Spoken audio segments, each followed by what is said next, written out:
Welcome, friends. Let us together rebuild this world so that we may live, laugh, and lore. I was going into Toshi Station to pick up some power converters. I can bring you in warm, or I can bring you in cold. Not listening. I'm not listening. Oh, that took. Program loaded and ready. Make it so. Welcome to the Live, Laugh, Lore podcast. And we are not your hosts, Mark and Tony. As you can probably tell, we're a bit higher pitched. This is a Ladies of Lore episode. Mark and Tony talked about this in the annual review, and we're finally getting to do it. So today we are going to be talking about a book series that I think about every woman in America has read, A Court of Thorns and Roses, which is ACOTAR. My name is Jenna Mossing. I am Tony's wife. I think I'm also an uncredited consultant to this podcast because my name does come up quite frequently. And my experience with A Court of Thorns and Roses, ACOTAR, is I started reading that book I think like 4 years ago. The book is by Sarah J. Maas, by the way. And I started reading that series and I was obsessed with it. I read it over an entire weekend. It was so good. And then, of course, after that, I read all of the other Sarah J. Maas books other than Assassin's Blade, which I'm halfway through right now. So it was one of the books that really got me back into reading, and I just love the series so much. It's so much fun. Taylor, take it away. So I'm Taylor. I'm Mark's girlfriend. I should probably say I binged the series starting January. It was like a New Year's resolution type thing. I had owned the entire set of the book so far because there's going to be new ones and I'm very excited for that. But I had the box set for like months, and then Jenna told me that we would be doing this podcast and I was like, oh my God, I got to read them. So I binged them and fell in love with them, and it's now a part of my identity. So that's where we're at. She does have a ACOTAR water bottle right now. I do, yes. Thank you, Juggy. Not sponsored. It's super cute. You should get one. It was reasonably priced, too, because I'm on that teacher salary. So. But yeah. I'm Haley. I am a friend of Jenna and Tony's. I think my husband's been mentioned on the podcast before. Yeah, we've had some shout-outs, Timon. I think. We're the ones who went to New Zealand. They talked about that, yeah. Definitely. Yeah. But mine's a very similar story. Like, I read a whole bunch of books growing up, middle school, high school. It took like 10-year gap, and then started reading ACOTAR and got back into it about a year ago, actually. And I read really the whole SJM universe in 3 months, maybe. Ooh. For all of them. I like whipped through it. So that's a binge. It was a binge. Jenna, I kept texting Jenna that I was like, I'm done. I just finished this one. She was like, oh my gosh, how did you finish that? You started a week ago. And yeah, she absolutely flew by. I made the mistake of reading the first one over audiobook, and then I had to buy the next ones on physical copies because I needed to finish it that weekend. I actually read them all in a hotel room in California because I was on work travel, and I just stayed up all night reading it. And I finished it at like 10 a.m. on Sunday. It felt like I'd been through war. Like I was just there's nothing to do in California. It was like I'd entered a world for a whole weekend and came out. So the series is A Court of Thorns and Roses. There's really 3 core books, which is the first 3, and then there's a 4th kind of Christmas episode book. It's like a novella. And then the most recent one was a 5th, A Court of Silver Flames. Yeah. That's a little bit different than the rest of the series, but it's 5 series. We did briefly mention the other universe. So Sarah J. Maas also wrote a series called Throne of Glass and Crescent City, which some of the listeners may have heard of. But ACOTAR is definitely the most popular one. Sorry, I interrupted you. I have a bad habit of that. I'm very nervous. It's my first time. No, I have not. So you guys both have read the other books. I have not. So A Court of Thorns and Roses is my only knowledge. So, I don't have much to offer for the other universes. And today we'll just be talking about ACOTAR. We may bring up references to the other universe, but there will be no spoilers to the rest of the universe. There will be spoilers to the 5 books of ACOTAR, though. Just warning the listeners. Yes. And now, once you finish Throne of Glass and Crescent City, we can have another ladies' night. Exactly. Talk about the whole SJM universe. Oh, yes. Yeah. I think there's enough content in the Throne of Glass series to make about 5 episodes. And when you get into Crescent City, it's like a whole other thing. I just bought the box set of Throne of Glass. Thank you, Target. So I will let you guys know. That's actually my favorite over ACOTAR at the moment. We'll see how she brings it all together. ACOTAR is definitely my favorite. So today, though, we're just going to be talking about ACOTAR, and our main topic today is conspiracy theories. So if you've been on social media or Reddit, there's a lot of conspiracy theories tossed around about this series. We're going to go back and forth discussing them. None of us really know what each other are going to say, so this will be fun. And then at the end, we're going to be playing a little mini game where each of us build our inner circle. And in the books, an inner circle is essentially like your court of people that help you out. And so we're going to do this draft style, each of us picking a character one by one of who we want on our inner circle. So to start us off with our first conspiracy theory, take us away, Haley. Okay, so I don't know if this is going to be like a segment, but I'm calling this the conspiracy corner. Yeah. The conspiracy corner. Love it. We love alliteration. Yes. So also I'm going to warn you, these do progressively get more out of like pocket. So the first one, pretty legit. I think this definitely has a chance of happening. It's one that I wouldn't be sad if this happened. This I think would be a really cool idea. So really this one revolves around the fact that Lucian is going to be, in the end, the High King of Prythian. Ooh. Let me tell you why. First off, just from the title, love Tamlin. Best dude. Tamlin? Sorry, not Tamlin. Excuse me. Jenna, no! Lucian. Whoa. Lucian is my Hot favorite take. character of the entire series, so I would love this for him. Yes. I was about to say, like, what trauma he's gone through. I mean, if you ask me book one, I'm going to say Tamlin, Right. but... I will say, Jenna and I are a little bit of, like, Tamlin apologists. Like, Yes, we very true. We don't think he's perfect. Like, he's definitely messed up. But he deserves a redemption arc. he does. I am here Yeah. for a redemption arc for Tamlin, 100%. But anyway, High King Lucian, it makes sense. Because right now, he really doesn't have a home court. He kind of bounces around. There's lots of allusions to him going around to all the different courts and kind of making these very politically strategic connections and just kind of like befriending everyone at all the different courts. It's right, because where like the series ends off, he's like an emissary of the Night Court to the human lands. Right. That's 2 areas. He's got a connection to the Spring Court because he's kind of Tamlin's only friend-ish. I mean, that kind of goes away toward the end. He's kind of like, Tamlin went a little crazy. But he's got that connection to the Spring Court. His family is ruling the Autumn Court. And let's be honest, I think Eris is definitely going to, like, usurp his father, or something's going to happen to the Baron, and he's going to get the axe. I think we all kind of see that coming.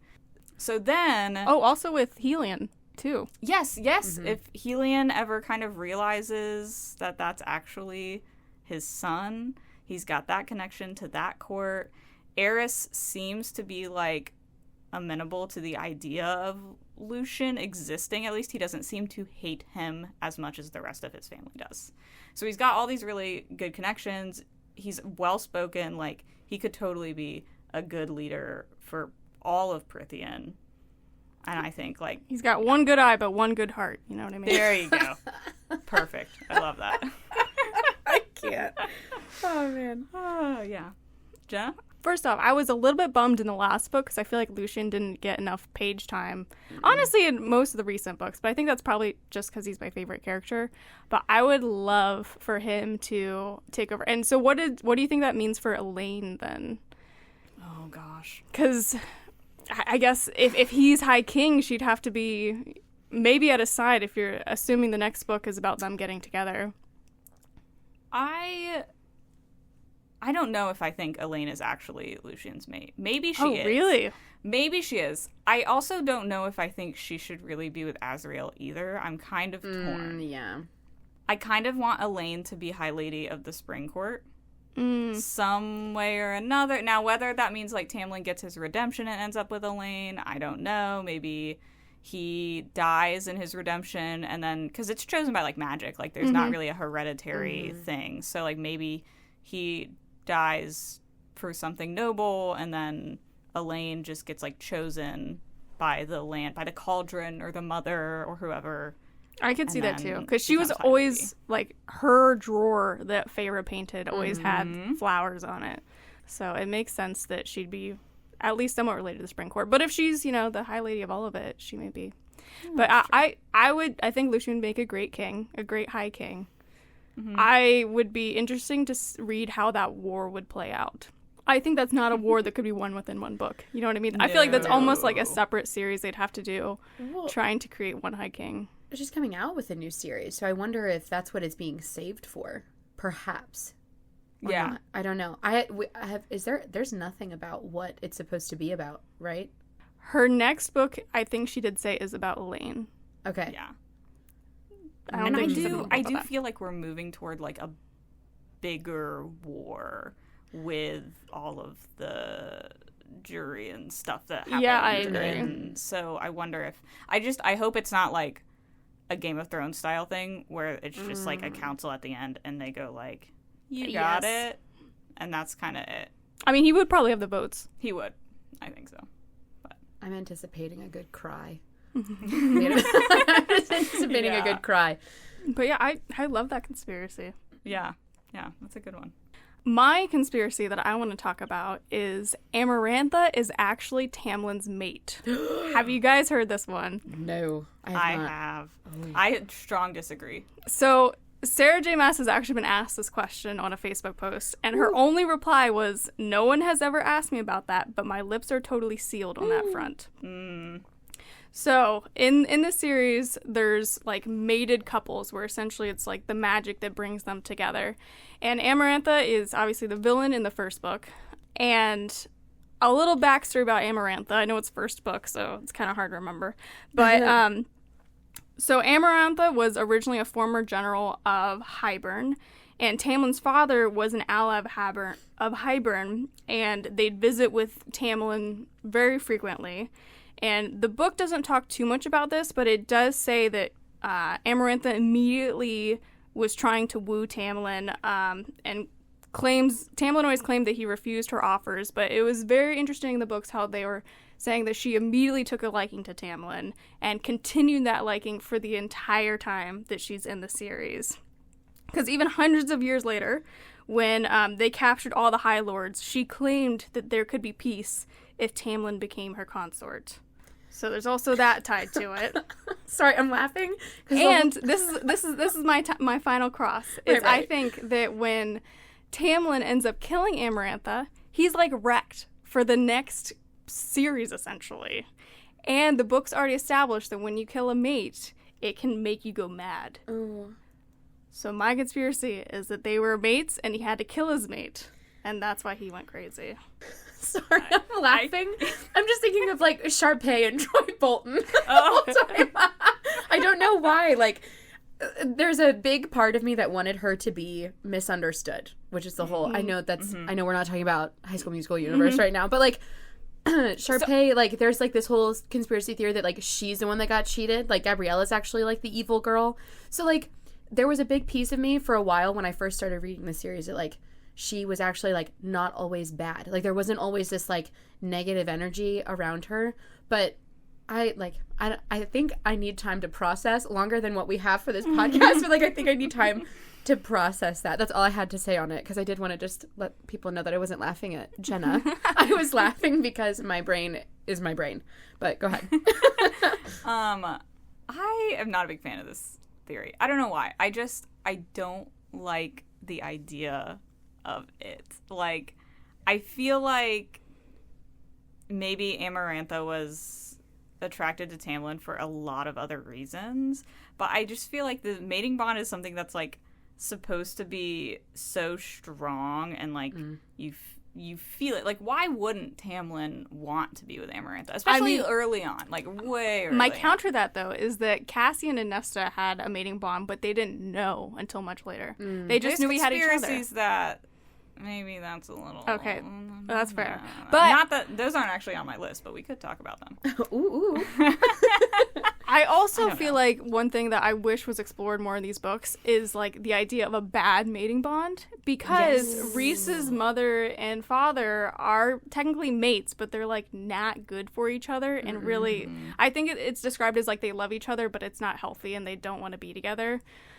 So that's where it's like I wish this was true, because I feel like this would just be such an interesting take instead of just every single mating bond being the perfect match. I do think we're going to see some of that with Elaine.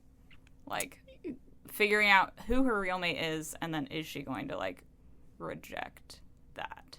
Yes. Which could be interesting. I have also heard, I don't know if this is one of your conspiracy theories, that Tamlin is the mate of Elaine. I have heard that too. Ooh. I'm low-key here for it. So I heard this conspiracy, I just recently reread the books, and I really like that conspiracy theory because they're both very springy, you know what I mean? But when I reread the section when, like, Elaine gets thrown in the cauldron, it's so obvious that, like, Lucien can, like, feel it, like, in his brain. So one of the theories for that theory is that Lucien and Tamlin actually switched places using Tamlin's, like, shape-shifting ability. Really? He made them, like, swap. Yeah.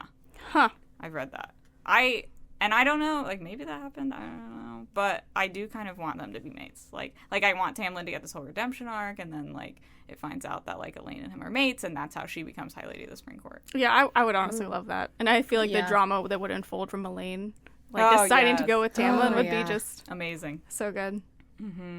Yeah.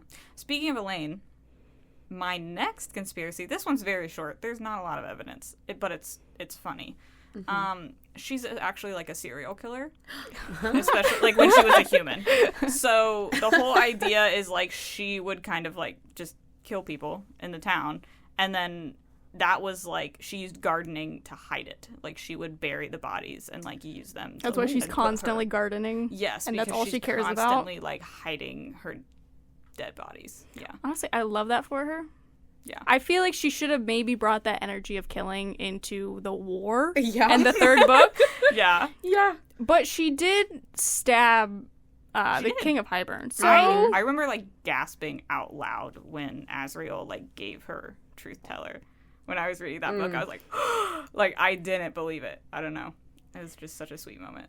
I do think Elaine, just in general, there is something shady about her, but I don't know if it's something shady about her or she's just underutilized in these books so far.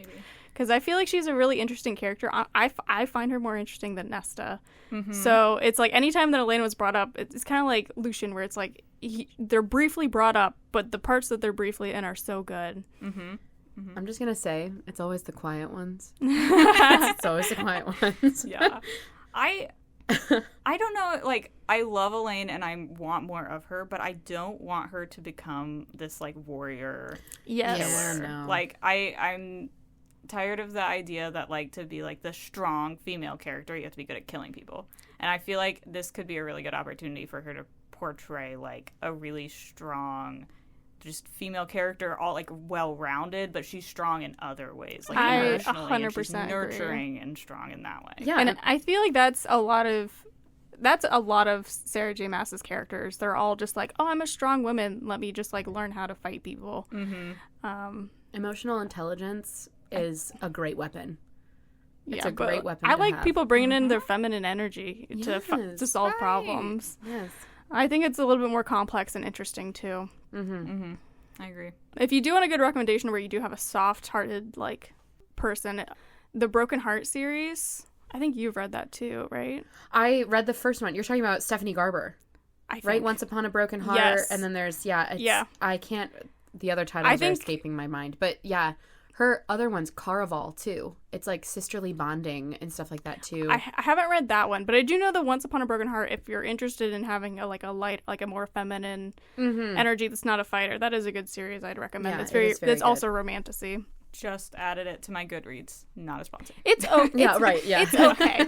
I would It's not okay. put it on anywhere. Okay, It's okay. It's fun. It's very easy read. And it's very different because the main character is so different than other series. It also lacks the graphic imagery that is in a lot of other very popular it's book a- series it's a on love Book story. Talk.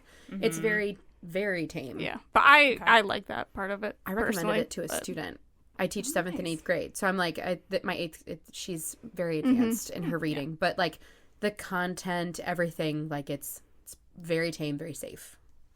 So I'm reading Brandon Sanderson now, so there's, like, none of that. yeah. That would be a great podcast episode. Ooh, I'd have to read some I'll have of to that. read it. Put it on my list. All right. Jenna, you got any more? No, back to theories? you. Okay.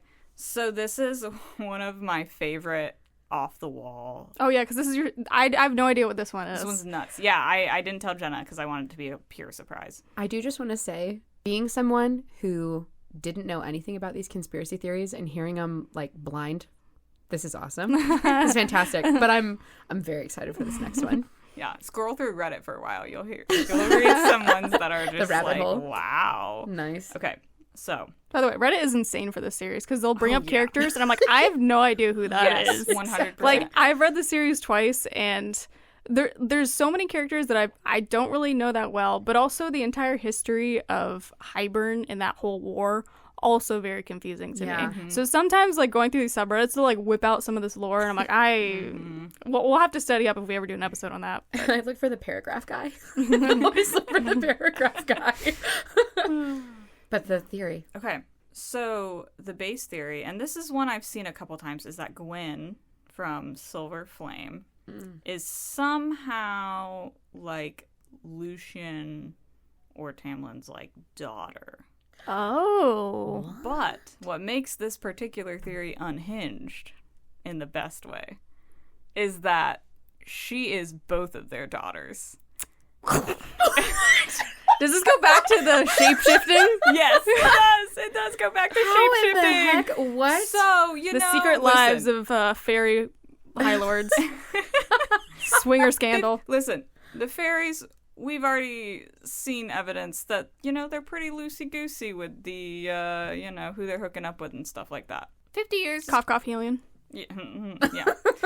50 years, quite a while. So, they're all trapped at the spring court and time's going by and they're all kind of getting bored. Like, they all only have the same people. I mean, to be fair, I feel like the only woman in the spring court in the first book is her handmaiden lady. Alice. Yeah. Who's like what's not lesser fairy or something like that? Yeah, I think. Yeah, very like matronly and something. homely. Yes, which is unfortunate.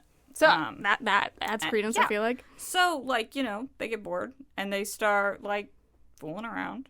And then after a little while, they're like, hey, what would be really funny is if Tamlin shapeshifted into a female version of himself. And then they went and did stuff. And then, because of that, Tamlin ends up... What? I can't even, like, say this with a straight face. Sorry. Tamlin ends up pregnant with their daughter and, like, carries her to term, hides it, because that's just kind of weird, right? Mm-hmm. And, like, the High Lord would have an heir then, and Amarantha's in power, so, like, you'd want to keep it hush-hush. So, yeah, he gets pregnant, he has the baby's shuttled off to the monastery for safety reasons, and, she's actually their daughter. I think what would be impressive if that was true, it would lead credence to the fact that why couldn't Feyre transform to properly give birth to Nyx? Yes. You know what I mean? She couldn't. If Tamlin could transform for Gwen, she should have been able to do it for Nyx. But. I do think it's telling, speaking of that Nesta did not alter Elaine's anatomy to give birth to Illyrian babies. Ah, yes. When she did the whole, like, mask showdown thing. Like, she altered her own, she says, and then she altered Feyre's. Does it describe how they do that? Like, did their hips just get magically super wide? I think it was, like, the pelvic bone. They, like, it's physically shifted. Yeah. As somebody who was recently pregnant, let me tell you, the pelvic bone shifting hurts. Because that was my entire third trimester. That's true. Yeah, imagine if what Feyre was going through. Like, if your son had wings. Yeah, right. Now, remind me, what does Gwen claim in the books? So, like, her grandmother was a river nymph who was seduced by someone in the Autumn Court.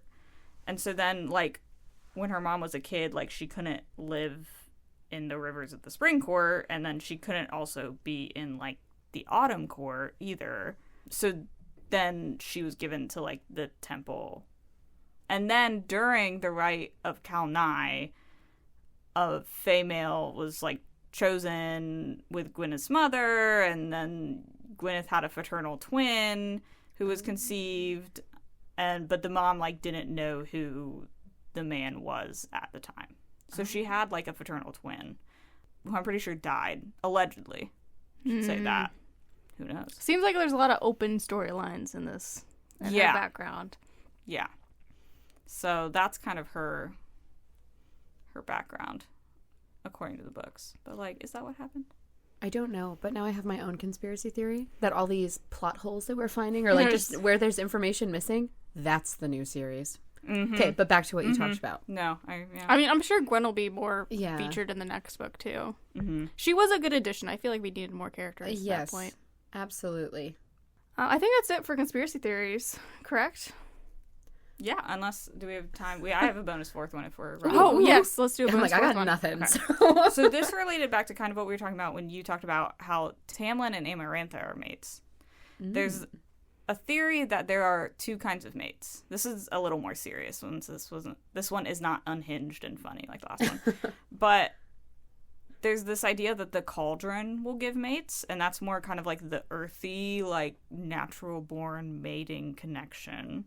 Okay. But then there are also mother-given mates, where, like, the mother herself selects people specially and is like, you are mates. And they don't have to coincide. But they could coincide. So As in coincide, as in, like, they say that, like, oh, mates are equals to each other? no, like, the cauldron could pick a different mate than the mother. Oh, so you Or could, you in could theory, have have both. two different mates. Yes. Oh. Which kind of gives some... The Elaine Azrael thing? Gotcha. And so, like, Feyre and Rhysand would be, like, mother mates. Like, they are, like, true soul-level mates that the mother picked. The one thing I like about this theory is it is... I don't know if you guys felt this while reading it, but all three Archeron sisters got mates so quickly, despite the first couple books talking about how rare mates are. Because if there's mates behind every corner and bookstore, then why would you ever marry anyone that wouldn't be your mate? Because eventually you could find them. So I do really like the idea of that, like, oh, the cauldron's picking these because they went into the cauldron, which makes it gives reasoning for why all three of them have mates and they found them so quickly. Because really, your mate, if it's random, like, your mate could just be like a Joe Schmo that lives 2,000 miles away. And, like, what if you are, like, a High Lord or something where you should marry for political connections, but then your mate is, like, a nobody? Because, like, if I was Tamlin and it's like, oh, if everybody's going to mate here, I'm not going to marry Feyre because there's going to be somebody else out there for me. Maybe. Makes him sound like such a player. Well, if you live for an eternity, why not wait for an eternity? Oh, absolutely. It's the benefit of immortality. I'm just now wondering, and this makes me sound like a terrible English teacher, but I'm wondering if there is any sort of story in, like, mythology or anywhere where there's three women who just happen to find all their men as quickly as this happens. Like, I wonder if that was based off of anything. Not saying that Sarah J. Maas does not, like, have her own original thoughts, but, like, I mean, even so, all literature has been brought forth from, like, older literature and, like, different things like that. I mean, I do think that's common for, like, a romance story that everybody ends up happy at the end. I just wonder if there is one, and if that's the And key she to does, finding like, out what everything, you know. Yeah, she does, especially in Throne of Glass, like, the connections between sort of, like, the more spiritual realm and, like, the human realm become apparent, like, the further into the series. Gotcha. Which is, like, a wonderful payoff. I love that about it. And so I'm wondering if that's what's going to happen in ACOTAR, is, like, we're going to learn, maybe not, like, in our, like, human, you know, people history. Yeah. There's a similar story, but I wonder if there's a story of, like, there were these three sisters in the Prythian or in some other mythology that, like, then they're going to have a connection to, and they're all connected to. You're saying, like, mythology within her universe. Yes. Not, yes. Okay. Yeah. Okay, just making sure I track that. No, you're good. Yeah, Yeah, no, I should- possibly. Maybe we should clarify this. So we keep calling it a universe because all these series do kind of intertwine, but they really don't intertwine until the third Crescent City. The third Crescent City takes place after the fifth ACOTAR, and there's actually a decent amount of crossover. That I was trying to not, like, Ooh. spoil it, but No, there's, it's there's, okay. like, I know I need to read these, so I'm like, sorry. you if I'm, get like, into a lot of the hindering you guys. mythology in that third Crescent City book, and they're, like, to be honest, there are three sisters. Now, the connections between them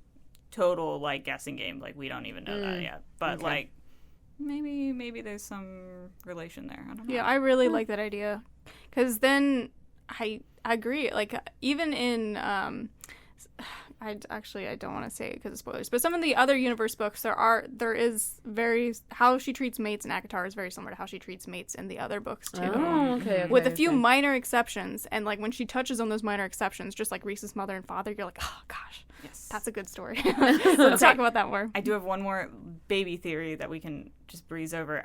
I really, really want, I don't think it's going to happen, but I really want Rhysand's sister to be alive, and I want her to be Azrael's mate. Ooh. I've seen that, and I want it to happen, and I don't know if it will. I have not heard that. I really hope so. I love that. I know. Because then also maybe she could take over the Spring Court from Tamlin, and then it could stay in the family. Although again, I'm still hedging for the redemption arc of Tamlin, and he can still take it over. But so are you thinking Rhys will be High King in the end? I feel like we're going toward there's going to be a High King in the end.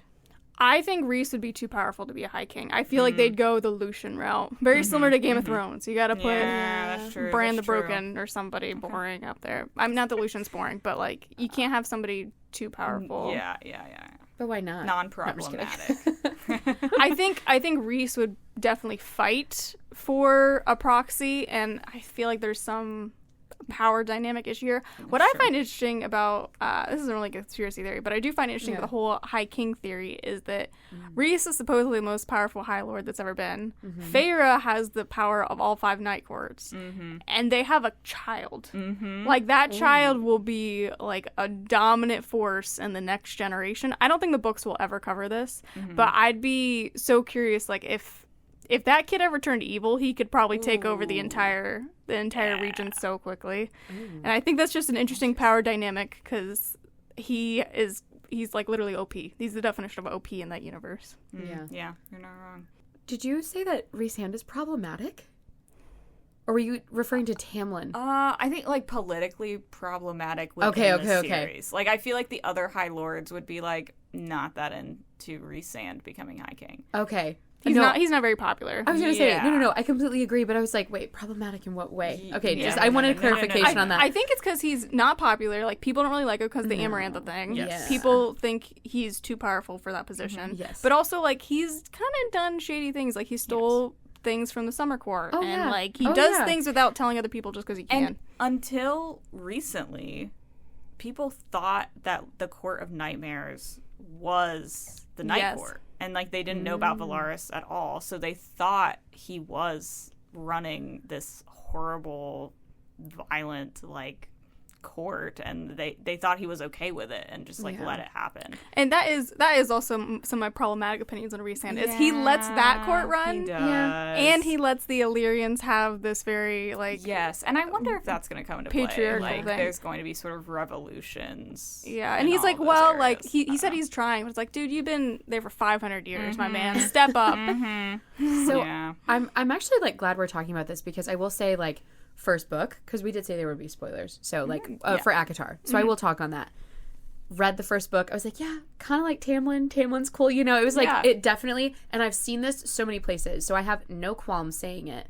It definitely is, like, a weird retelling of Beauty and the Beast. Oh, yeah, 100%. And, of course, like, you know, every girl who liked Beauty and the Beast was like, oh my gosh, the Beast. Yeah, F. Gaston. You know, like, all are that. starting to read the series right now, the first book does give Beauty and the Beast vibes, but keep going. Keep going. Yes. It's worth it. Oh, yes. And then, you know, obviously, when we get into the other books, especially, oh my gosh, it's a Court of Mist and Fury is the second one. I'm blanking because I'm nervous on the I call that podcast. one the green one. The green. Whenever I see those, like, abbreviations, I'm like, which one is that the again? red, like the Akamath green, or something like that. Yeah. the purple, and the silver. Oh, yes. Technically, there's a blue one in there, too. But. Yeah. But that one, loved the twist in that one. But also, like, that's what made me fall in love with Rhysand.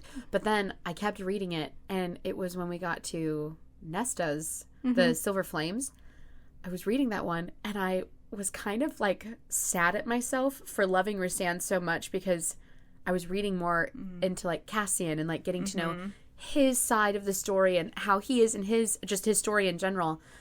And I'm sorry. I think it's so cringy. The like death pact between Rhysand and Feyre. I'm like, ugh. Like take your teenage love story elsewhere. We don't need this. And like politically, that was such a horrible Yes, idea. And yes. they were like, why would you do that? That's so stupid. It drove me nuts. agree. I actually like I gently placed my bookmark in my book, set it down, and was like, I'm done. I need a minute from that. I cringed. I physically cringed at that. I was like, no. I do love So- how the fifth book has perspectives of Feyre and Rhysand's relationship from the outside Yes. in, because it looks so different from the previous series. Yes. That's and what it's, I was gonna say. And yeah. I think that's so fun, because very much how like you read the first book, you had one perspective of Tamlin, and then the next book you view it from a different line, and you relook at old actions, and you're like, okay, this is not maybe as great as I thought. She does that exactly again in the fifth book, when you realize like, oh, dude, he is a little scary. He's just not scary to her. Yeah. It's like the unreliable narrator is Feyre, like giving this biased opinion. Yeah. Yes, no, I definitely. So that's why I wanted you to clarify, like, on what you meant by problematic, because I'm like, ooh, can we talk about that more? Yeah. Because Yeah. I felt duped. Reading the books. It's a roller sure. coaster. It's a roller coaster. I also Sorry. think, and this makes me cry a little bit, because Azriel is my favorite, I think, of the bad boys. Oh, really? Yes, he's like my baby. But That's my friend's favorite too. I think Yeah. she's gonna like ruin him for me in the next book. I'm really scared. He said some really questionable things in his like bonus chapter during the solstice with I Elaine. didn't read the bonus chapter. Oh, Gotta read It's the not in bonus the book. It's not. I had to Google it. Yeah, I need to Google But he that. says some things about like that makes him feel like kind of weirdly possessive toward Elaine. Oh yeah, didn't read and like I did read a clip. deserved her to be Yeah. my mate and things like that made me go like, whoa, red flag, hold up. He's just sad, lonely. well, I know he is. And like, and then she talks about too like how he's like a freak in bed, and I'm like, don't make him too freaky though. yeah. like, then I'm gonna he'll be have like, a learning oh. curve. It's gonna be like. Well, sorry, bringing in a different universe, but that's like 50 Shades, where you have to like tone it down for the person you're with. Yeah, fine, if but- if a listener you haven't read the series, it does get more spicy It as it goes definitely on. Yes. I was not expecting it. Oh yeah. Yeah, the fifth My- book. I recommended it to my mom, but I know my mom reads like spicy books anyway. But I'd finished the first one, and I was like, okay, you've got to read these books. And I was like, I'll warn you, they're spicy, and she just like laughed at me. But then like she kept Love it. going, and she was like, yeah, they do get more spicy. But then I read some books of hers, and let me tell you what, ACOTAR is not as spicy as some of her books. So I was like, Yeah, oh, the fifth all one right. definitely goes Yeah. places, but Yeah, it does. So it's still very readable. Yes. I guess my point is yes. it's readable until maybe the fifth book. Fifth book sometimes a little bit much, but you just kind of, if you don't Yeah. want to read that, just kind of go through it real quick. But I agree. I am worried about what they're going to do to Azriel in the next book. is he okay? So now, because I'm thinking back to what we talked about with Tamlin and Amarantha, and we were like, oh, your mate. It's not if you kill your mate. What did you say? You said if you kill. Because I it's don't more want so to. if your mate the book is established that if your mate dies, you're prone to go mad. Okay, and Because it's you're just like, you're missing a that part part of of yourself. yourself. Right. That's gone. Yeah. so. It doesn't go into it too much detail, but it's definitely referenced. a What couple if times. his mate was the human version of Elaine? And that's why he's going crazy. I think I just created my own conspiracy theory. You're I welcome. like that. Take it on Yeah. Reddit. Where's my paragraph guy? No, I'm just kidding. But I do like that. I wonder if that's the case, or like if not anything, like if Tamlin and Feyre, if they were supposed to be mates, but only the human version of Feyre, because they go through this entire transformation. They're entirely different people. So I wonder if there's going to be a touch on that. Maybe there's going to be more to that. I don't know. But we were all talking about this, and I was just sitting here like, well, what if it was... Because the way that Azriel's talking about her, like what if that was... Maybe he's trying to preserve, like, what little human aspects of her, like, might be left. And, like, that's all on the inside. Maybe we will get an emotionally intelligent sort of, warrior female here. I don't know. That is interesting. Sorry, that was like spur of the moment, No, freshly I think that's born good. ideas. Like but the I don't know. idea that like the human side of them died when they became fae. is very- I do think Nesta pouts about that a little bit too much. It's like, girl, you're just given immortality. Yeah, How and, like, could you be that sad? powers, you know? Yeah. Ungrateful. And it's not like they had this bustling. I mean, life Elaine's sad in about the human her. world. Elaine was sad about her engagement being broken off, which is like, okay, I get it, but Yeah. you're immortal now. Like, Yeah. you're beautiful, you're tall, you can eat good food. Oh, and you're rich because your sister is a queen, essentially. Like, Right. ungrateful. No, I'm just kidding. There's a lot of, I mean, I can't imagine what that trauma looks like. Like, I've got my own personal trauma that I've dealt with, but like, never did I go through like a whole transformation. And like, there wasn't a whole new realm that I, was introduced to. Yeah. So like, I can't imagine that, but I do agree with you that it just, They should be a little bit messed up, but I was going to say, to the extent of like, I don't want like the whole book to be me reading that. And then all of a sudden it's like, oh, now there's a turnaround. Like it got to a point I struggled reading the Silver Flames. I struggled reading that one at first. You and I actually talked about that, Jenna, before. You were like, yeah, I did throw my book at one point. It took me a while to finish the 5th one. I was not a fan, but I think what's really hard about the 5th one is the first 3 are so good. You expect it out of the 5th one. Because I recently went back and reread the 5th one, and I'm like, this is not as bad as I thought. I think my expectations were just higher. Yeah.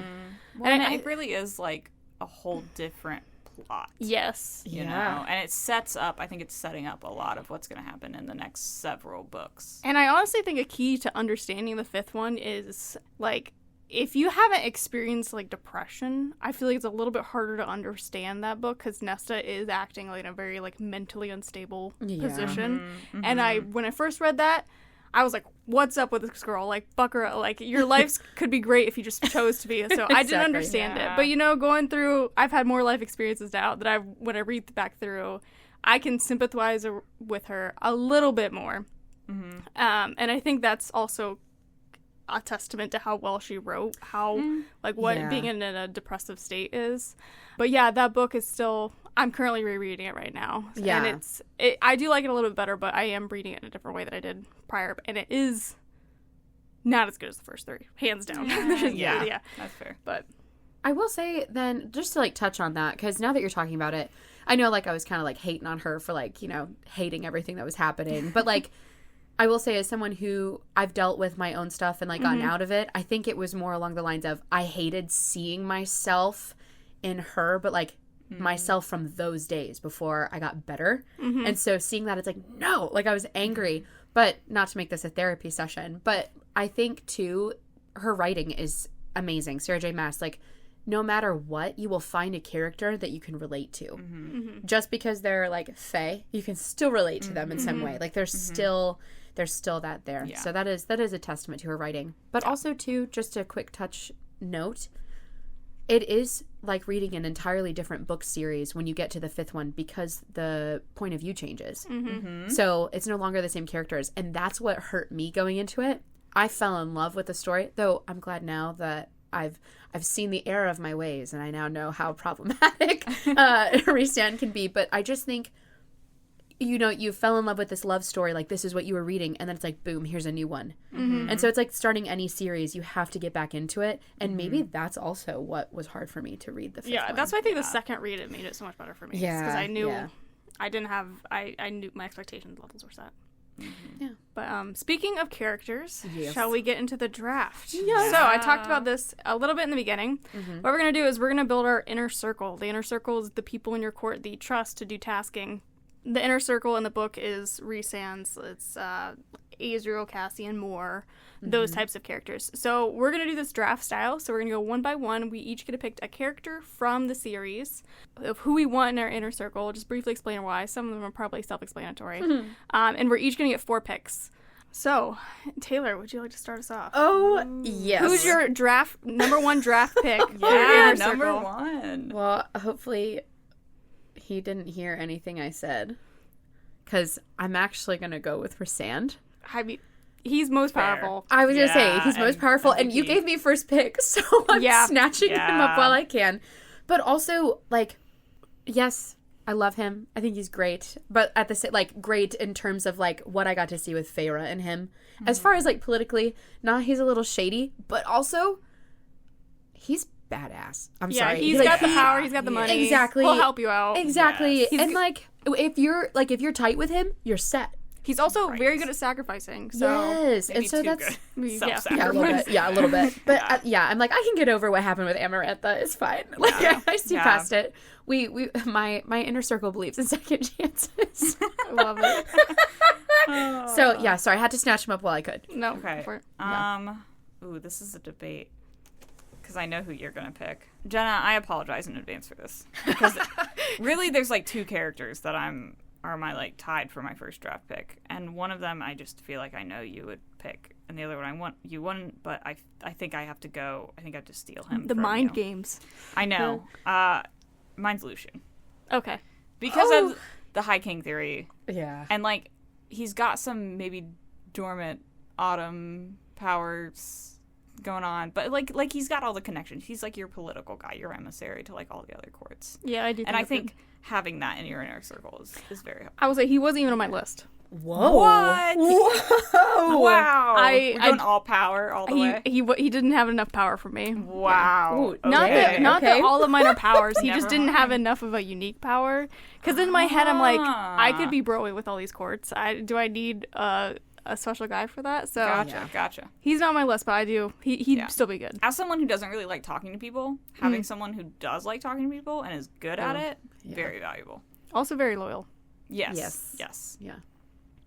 My number 1 pick is Tarquin.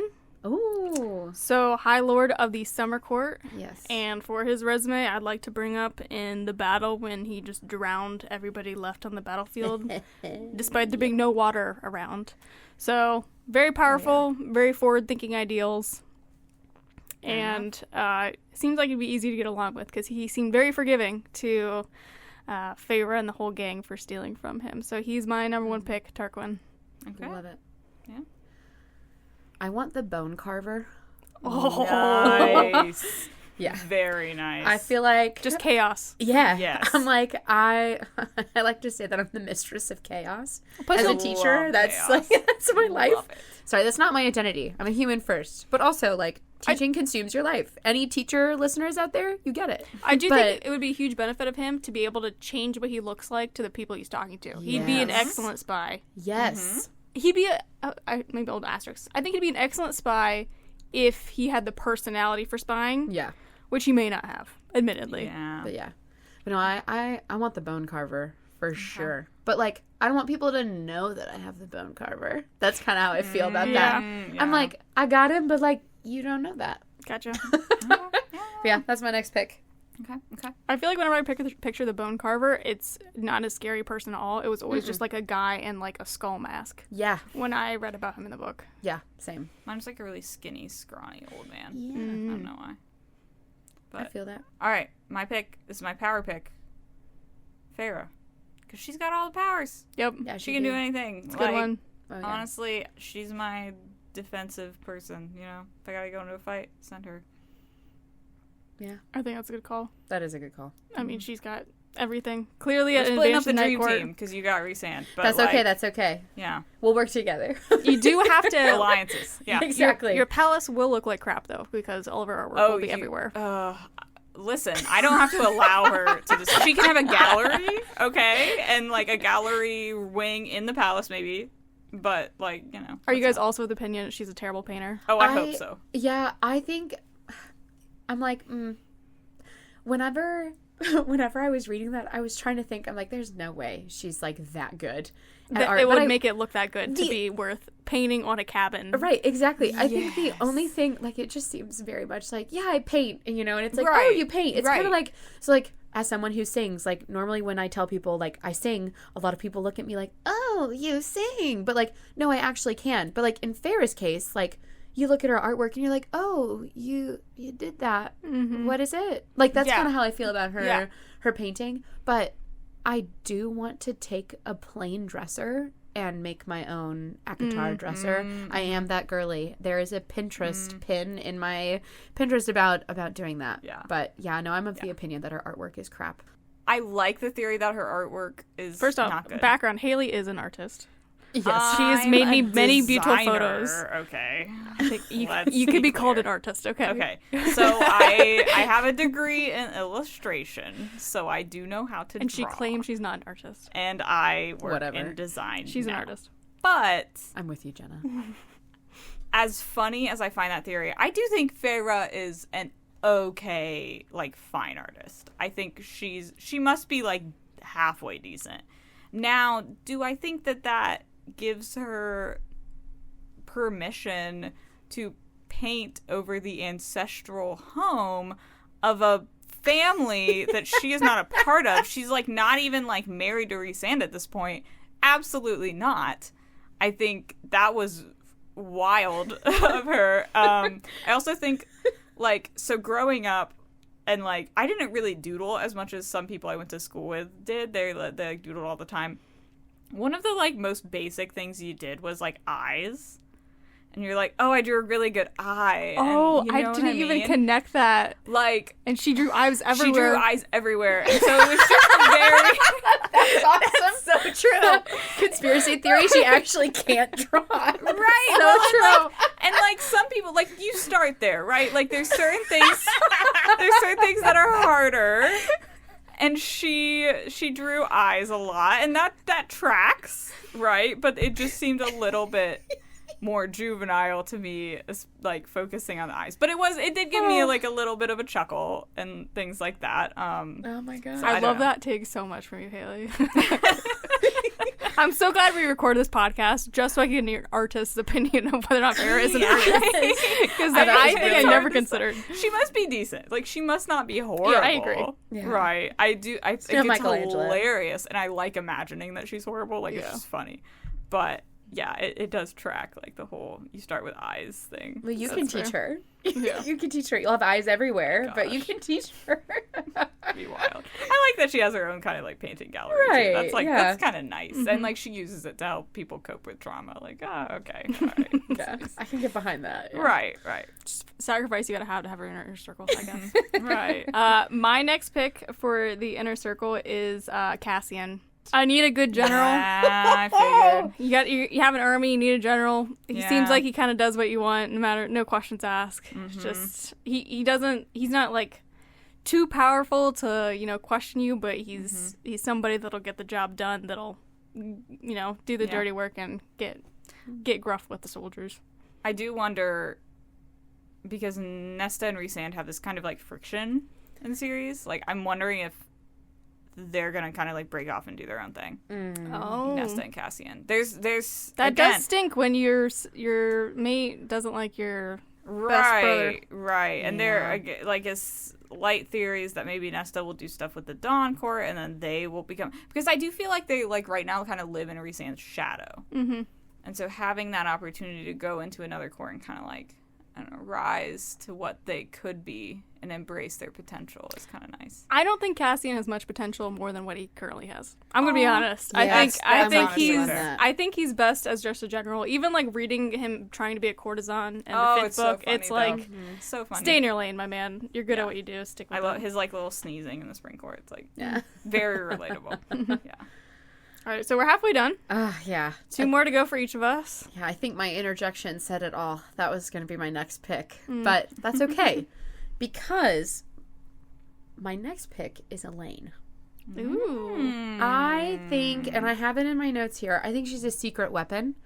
I love the She is conspiracy. a serial killer. so- Yeah, exactly. I was going to say, I love the conspiracy that she is a serial killer. I thought that was great. I'm like, always good to have them on your side. They're charming, and they get away with a lot before they get caught, apparently. So, just kidding. Sorry. But no, I think genuinely, and I don't know, maybe it would change once this next book comes out, if it is, about Elaine, and maybe we find out she's actually, like, super mundane. But, like, reading her throughout the books and stuff, nah, I think there's more to her. I think she just needs to, like, unlock that, similar to Nesta in her case. Like, she unlocked everything. She, like, got out of... I mean, just having a seer on your inner circle that can predict the future is huge. Even though she's very cryptic with it, you'd probably have to have a whole team trying to decipher what it means. But I mean, hey, I feel I'm like a code cracker. I like doing that stuff. So, like, I'll do it. Code breaker or code cracker? I don't know what you say, but yeah, I crack the codes. I break them. I don't know. Either way. Like puzzles. Yeah, exactly. Love them. But no, I think Elaine, she's like a secret weapon. Yeah. I definitely. Also, like, I like flowers. Plant me some flowers, Elaine. Sure. She seems great. Yeah. I like her. Some The people same, hate yeah. on her. I like her. No, like her I too. like her. I have no beef with Elaine. Yeah. Yeah. should be nicer to Lucian though. But Yeah. Despite that, she she- should. other than that, I yeah. honestly don't feel... She's, like, rejecting him. I'm like, girl, why? Like, what's I mean, that when to Feyre like? rejected him in book 1, I'm like, girl, why? Right? So Well, I have Rhysand. You have Feyre. I now have a Elaine, and you. Yeah, I was gonna say, and you have Lucian. So who knows? I do have Lucian. We'll form an alliance. So speaking of sort of the seer ability, Uh-huh. I was gonna put the cereal on my. Nice too. I'm so Yeah. glad. Ooh. It's a good one. Yeah. Because you can just ask her anything. If she's on inner court, she's probably gonna be pretty easily captured or whatever. Yeah. So you can ask her questions and she'll give you all the tea. That's a good pick. That is a really good pick. Because she'll tell you straight up, too. She's a little bit less cryptic. She is kind of creepy, but Yeah. sacrifice you pay. Yeah. My next pick is, we talked about this a little bit earlier, is Nyx. I I know he's a baby, but I was let about me to tell say you. baby Nyx or like. I'm assuming this is post book 5, so I'm gonna take baby Nyx. I'm gonna put him in my inner circle because I'm going to train him to be my little puppet. Okay, Cassian to do it. so that's why I picked him, because he's gonna be probably the most overpowered person in this whole book series. So I'm picking him. I'm gonna raise him to be in my image, Nice. and together we will conquer worlds. I love it. Okay. I love it. Okay. That's a good one. I'm torn with my last one because So far, who do you have? I have Rysand, the Bone Carver, and Elaine. Okay. That's who I have so far. I have a ton on my list because I wanted to make sure like I had some in my arsenal to Backups, choose yeah. from. But now that I'm getting to the last one, I'm like, darn it, this is hard. I'd have to say though, my last one, I'm gonna go with Morgan. Yeah. Ooh, the Morgan. Yes. What is it? She the truth something? Full disclosure, I hate Moore. I'm sorry. I don't hate Sorry, her. I I don't- do think she's a little sus, but I don't hate her. She seems like a girl's girl that's not a girl's girl. That's my feeling of Moore. Ah, gotcha. But I do see why she would be beneficial in the inner circle. I just think personality-wise, we would clash. Yeah. I think the reason I went with her is because, well, I've got Rysand, right? And I feel like that's a good person to kind of keep her in her place. That's fair. But I want her to sort of help Elaine out and get out of that shell and just be a little bit stronger. Like, genuinely, I love that I have the Bone Carver on my side, but, like, he can do whatever he wants. Like, do whatever you want. But, like, I'm like, love him. He's great. But, like, that's, like, I don't want people knowing I've got him. So everyone sees that I've got Rysand, Elaine, and Moore, and I'm okay with that. You do need a front-facing, like, pretty person. Yeah. You know? Yeah, exactly. But I think, like, with her power and her knowledge, but also, like, I think she is the way that she is, not excusing her behavior, but I think she is the way that she is because of things that she has endured. And I just kind of like that she is just this very, like, hard sort of person. Because also, like, they're in my inner circle. I need that every once in a while, too. It's, like, just a strong person to be like, no, you're being a whiny little, like, you know what? Like, suck it up. Let's do this. I do see that. So, but you are also entitled to your opinion of not liking her. That's okay. It's okay. It's all right. She's just not going to be in my inner circle. I can see how she'd can't be be. useful. I picked can see her. how she'd be useful. I feel like she's just probably Maybe I have a lot of too threatening of a personality for me. I Maybe. have a lot of problematic people. What does that say about me? I'm just kidding. No. Oh my goodness. But yeah, that's my final pick. That makes mine harder because I have like 2 left in mind. Read And down I your was current hoping- list first. Okay, so my current, I have Feyre, I have Lucian, and I have the Cereal currently. So I've got some like power, I've got some politics, I've got some maybe like future seeing abilities. And my other 2 characters, I figured one of them would have been picked by now, but they haven't been. So now I have to decide which one is going to be more valuable to my team. Can we know the 2 that you're picking from, or should we keep this completely like we'll never know what the other one was? We can know because it's not like Jenna can like steal them because this is the last one. Yeah, I don't think my Okay, last true, one will true. be yours anyway. So Okay. So it's between Azrael and Helion. Ooh. I already know who I choose, but it's up to you. I really like. So like Azrael's again like a fighter. He's like a spy guy. But like, do I need that? Because I have the Cereal and I have Feyre, who's also able to fight, and the Cereal can kind of like answer my questions and like see who's shady and who's not and all that. But like Helion has Pegasuses. Pegasi? I don't know the plural. I have of no that. idea. He has multiple Pegasus. Yes, thank you. Yeah. And like the Dawn Court's cool, and like he just seems like a really cool guy. It's literally light and dark is what you're comparing. And literally he can- the light guy You're and not. the dark wrong. guy. And he's like a curse breaker too. Right. So like Yeah. any cursed object that we come across, like, he could give me information on. But, like, maybe, could the Suriel do that too? I don't know. Could the Suriel, like, do what Azrael does with, like, the Spy Master stuff? Right. I don't know. Yeah. Plus, like, I feel like more of a mood that I'd want. I feel like Azrael matches my energy a little bit more than Helion does. Helion's a bit of a slut. He has a bit of, but I don't know. Maybe it's that's funny. good, though, to have, you know, a little bit loose guy on your circuit. Yeah, maybe. I guess I'll go with Az. Because he... You did talk him up earlier. Yeah, Yeah, exactly. that was I my talked him up pick for earlier. you. He is really great, and, like, he's got a lot of experience in the spy side, and, you know, let's be honest, like, torture isn't in my blood. Like, I'm not built for that. So Yeah. having someone who could actually do that and, like, get information out of any political enemies or anything like that, that might be useful. Yeah. And Yeah. let's see.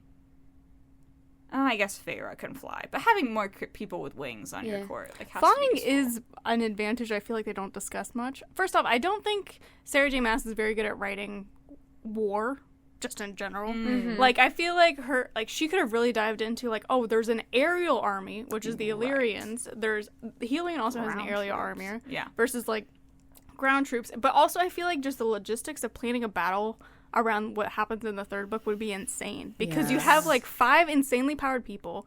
Like, Rhys can snap and, like, clear half of them. It's like, how do you technically plan what happens when you have all these various different powers? I think that would be super interesting, but it's kind of rarely just, like, glossed over. Granted, it's from Feyre's perspective, so that makes sense. Right. But I do think that just the aerial combatants, I feel like, are undervalued in this book. Yeah. So my picks so far have been Tarquin, Cassian, and Nyx. My Very final male, pick. by the way. Oh, I'm sticking with the male train. All right. My last pick is Kyr, which is Mor's father. Yes. Whoa. Because it very similar. You hate her, so you went for her dad. Well, here's the thing. Psychological damage. I know. Very similar Sorry. to Haley's logic, where you need somebody to do your dirty work. Yeah. Kyr does the dirty work, Yeah. and the thing that I think I value most in this, he stays in his lane, man. Like, he hasn't tried to Yeah. break out from the not under the mountain, in of his Nightmares, Court of yeah. Nightmares Yeah. at all. Very true. He stays in his lane. Shocking. He'll do the dirty work for you. He comes with an army. Granted, it's not like an aerial combatant. So yes, I guess my court is very military heavy. I do have Tarquin and Nyx to kind of balance out. Yeah, the, Nyx is like a wild card. Like, he could be whatever you want him to be. He could be a crazy fighter. He could be a politician. true. He could be both. Like, you don't know. That's kind of the point, though. That's why I picked him. He's Nice. a multiple character. Yeah. But I think Tarquin will set us right. Cassian will lay down the law, and Kyr will do whatever Needs the to be gross done. stuff needs to be done. So yeah, those are my picks. Okay. This Cool. was fun, guys. This was fun. So if you've listened to all of this and you actually haven't read this book series, once again, the series is called A Court of Thorns and Roses. It's called ACOTAR, very frequently online. Yes. This was very fun. Yeah. If any of you listeners are interested in more of these ladies of lore topics, let us know at Live Laugh Lore Pod or email us at livelaughLorePod@gmail.com. Thanks, guys.